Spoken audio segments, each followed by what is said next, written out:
there are 5 underdogs that I'm really going to be looking out for at the NCAA Championships. 5 underdogs, and that's what makes this a Fanco 5. Fanco 5, let's count them down. So, first of all, what is the underdogs?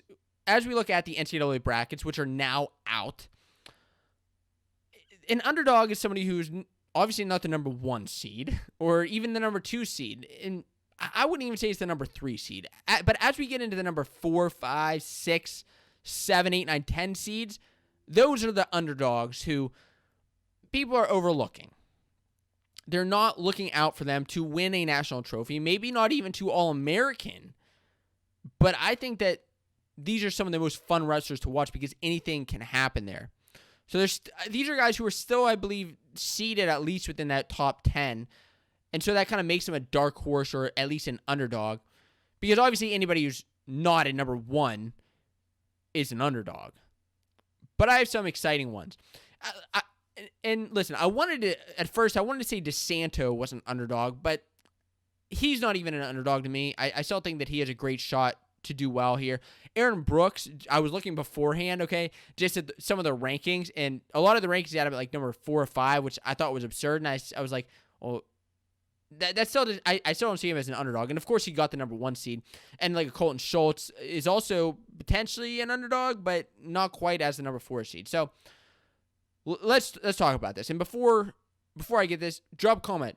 Who is an underdog at the NCAA Championships this year for you? Who is an underdog who you think can win a trophy, but nobody's looking out for? Is it Cordell Norfleet? A lot of guys are looking out for him. Could be an underdog. So first, an honorable mention, a serious honorable mention. This is now in the Fanco 5 list. An honorable mention is Zach Hartman. I didn't initially have him in the top 5, and I'd almost call him like a... And I'd want to put him in now that I've seen the brackets, because I wrote down these underdogs before the brackets even came out. But let's talk about Zach Hartman, the EIWA champ, undefeated, 10-0, who lost his schedule last year. He lost to him last year in the EIWA. But the thing is, he majored him this year. He majored him at the EIWAs this year. So it shows the jump that he has made as a wrestler. I also want to say that he pinned Kennedy Monday last year, which was like a crazy match, but nobody was talking about it because it wasn't broadcast like anywhere. It wasn't anywhere online. I don't know if Bucknell just didn't tweet about that or what happened, but like, come on. That was a huge match. He also had a close match with Alex Marinelli at Midlands. I remember watching that match. I was actually there for that. A very close match. Now, Marinelli beat him, but Hartman I think he was a freshman at the time, and he still had a close match with him, so look out for him. And a weight as loaded as 165, you better be looking. I mean, anything could happen at 165, especially with these young guys. Number 5 is Andrew Alvarez.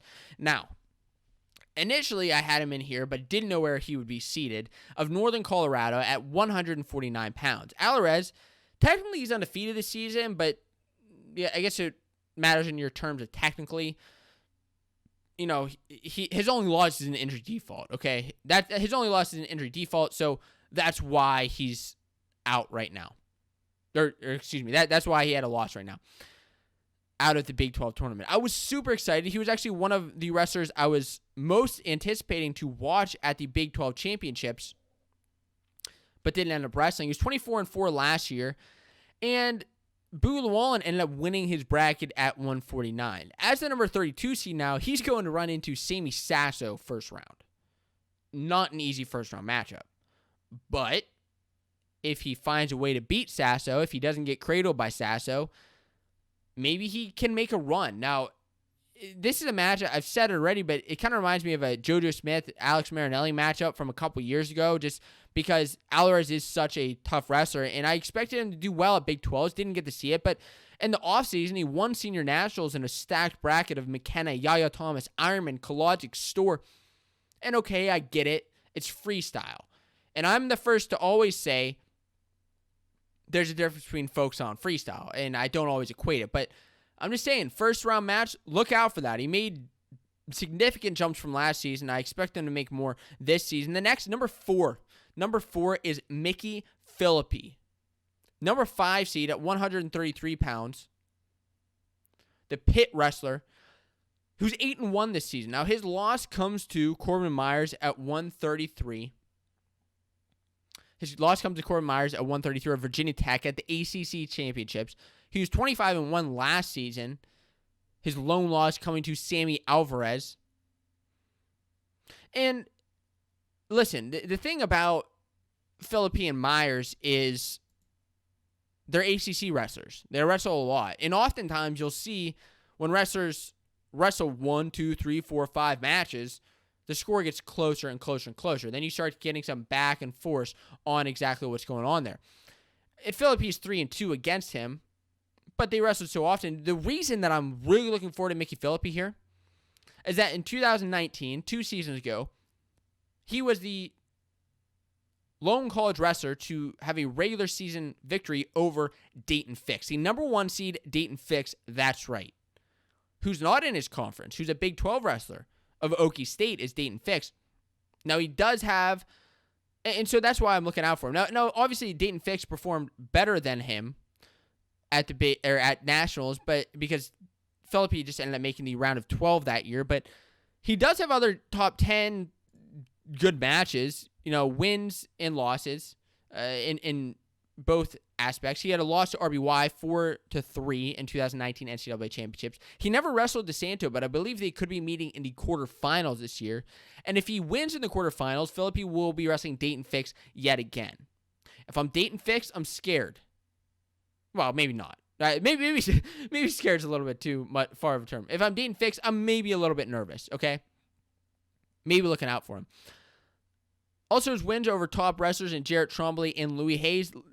That's why Mickey Phillippi is a wrestler I'm looking out for. Number 3 is Dom Demas. Dom Demas at 141 of Oklahoma. Just had a great weekend at the Big 12 Championships.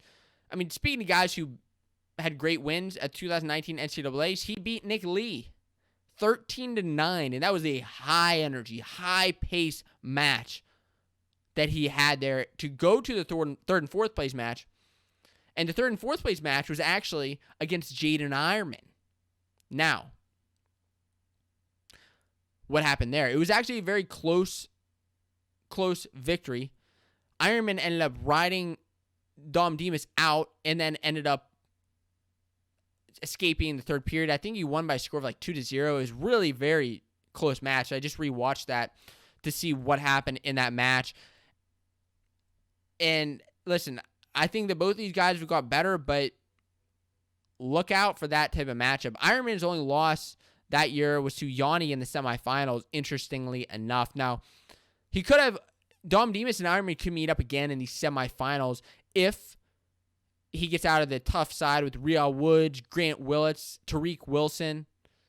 It's a tough side of the bracket to get to the semifinals against Jaden Ironman, but I'll be watching out for him. He just beat Ian Parker.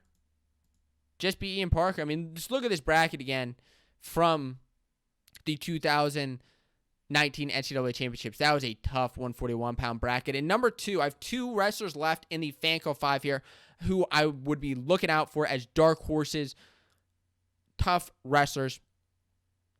Noah Adams at 197. Now, like I said, I looked at these beforehand, and I had Noah Adams as a dark horse, as a tough wrestler to watch, but unfortunately, he got a tough draw. He did. He got a very tough draw because he has Stephen Buchanan in the second round. He has 3 losses to Buchanan this year alone, and actually, he's beaten him in the past, but it just seems like Buchanan has it out for Noah Adams. Now, can he find a way to beat him? Maybe this is his time. Like I just said with Phillippi, like when guys wrestle 3, 4, 5, 6, 7, 8 times, anything can happen. Now Buchanan has historically this year found a way to get it done, but Noah Adams was an undefeated wrestler. His only loss, and this was the thing, is his only loss was to Buchanan this year. That's his only 3 losses, but his lone loss, right?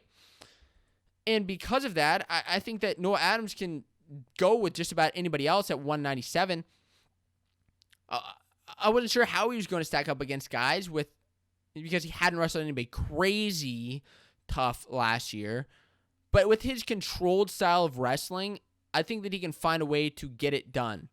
If he wins that match against Buchanan, he's going to have it tough. Ferrari or Sloan. Big 12 is just, I think they're like all at the top half of the bracket, which is just blows my mind. It's absolutely ridiculous. But number 1 is Jake Wenzel. Jake Wenzel, the number 3 seed at 165 pounds, in one of the toughest brackets in the entire NCAA. Wenzel, that's right. I actually have 2 pit wrestlers here in my dark horse picks, in my underdog threats to watch. And to be honest with you, I almost put in 3 pit wrestlers. I couldn't believe it. And it's not because I'm from Pittsburgh, okay? I'll be the first to say I don't like Pitt. I'm a Penn State guy. And when you're a Penn State guy, you're usually not a Pitt guy. Even though I'm from the Whitfield, from Pitt. But I do like to cheer on the wrestlers that are from around where I'm from as well. But let's just look at what exactly happened here, okay? Wenzel, the senior, it may finally be his time. He's been commanding on the mat this season. His only loss is to Thomas Bullard. He's 9-1 so far this season. And I don't know if I said it or not, but Bonacorsi was the other pit wrestler I was going to throw into this underdog mix. I'd be watching out for him. I was listening to Pitt's Beyond the Script. Not something I usually listen to, but I saw it on YouTube. And he was talking about how he kind of felt like he was cheated out of that match. Robbed was the word he used. And I get it, because he didn't get to wrestle the full match against Mackay because he injury defaulted out. Now, like I said already, Wenzel won that match, or he was winning that match, but Mackay ended up injury defaulting out. But the question is, he's going to have a tough matchups with Ninehouse or Robb in the second round. Monday in O'Toole, undefeated guys. Valencia potentially if he makes the semis. Not an easy way out for the number 3 seed, but also how would he do? I mean, he lost by major decision to Valencia in the past. He's beat Ethan Smith, who's a tough wrestler at the weight. I don't know. So those are my underdog picks. I'd love to hear who do you think, who's the biggest underdog going into the NCAA tournament? Drop a name and a weight down in the comments below. If you like this clip and are looking for more wrestling news and discussion, I recommend that you check out the full Fanco Wrestling Show podcast, which is live on this YouTube channel every single week. You can click here to subscribe to be notified of new and upcoming videos, or you can check out the Fanco Wrestling Show on your favorite podcasting platform to listen on the go. Stop stalling and start listening today.